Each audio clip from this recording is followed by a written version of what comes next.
Hey Internet, how's it going? Welcome to another episode of the John Graves Show, talking to everybody about Final Fantasy 15 again. And some screenshots came out a little while ago, showing off 3 brand new landscapes. Now, I'm not sure if that the trailer for this game has actually come out yet. Pretty much showcasing like brand new areas and everything. But going over these things, I don't really get why this is Well, this world does sort of seem a lot bigger than what it actually is, though. Give or take with how, like, most of the driving scenes go of showing Noctis and his crew, like, just driving through, like, the land and everything.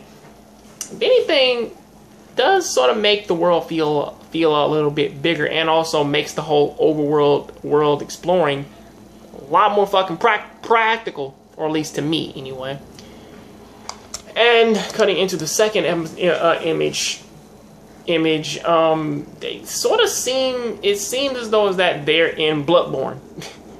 I'm gonna be fair, they look like they're in fucking Bloodborne or like, it looks like a very completely different game altogether because they're like in this darkened area, or at least like this darkened-esque dungeon or some type of like building or something like that, which is run down and all fucked up.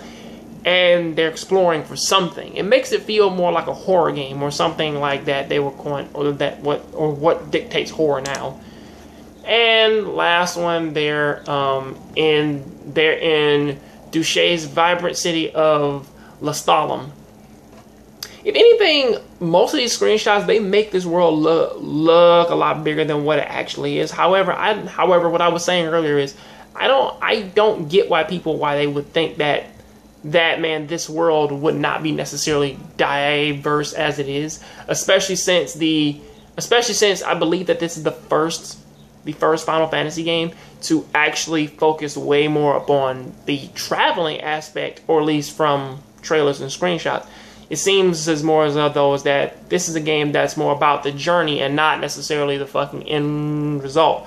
Whereas most other Final Fantasy games, they seem to focus more on the end goal rather than the actual journey itself, or showing the characters having fun like as they journey through.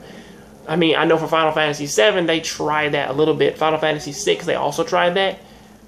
Final Fantasy VIII, it wasn't necessarily all. Aside from the deck of cards, that and 9, everything was more business. You know, same thing for 13. 12, I'm not necessarily too fucking sure about that one. And this isn't even talking about like 11. I mean, almost every single Final Fantasy game to this point almost seems to focus way more upon the actual mission rather than these are the characters, this is the world, let them like explore it, like just dealing with like normal tried and tribulations. And I do believe that there is an article out there talking about like that this game feels more like a road trip rather than a long-standing journey of just trying to stop this evil big bad from doing pretty much whatever, which is something that is a nice change pace. But that is what I gotta say about that. Please tell me what you think about this down in the comment section. Catch you guys on the next John Graves Show. If you like this video, please hit that like button. See you next time. Please keep watching anime, keep playing video games. I'm out.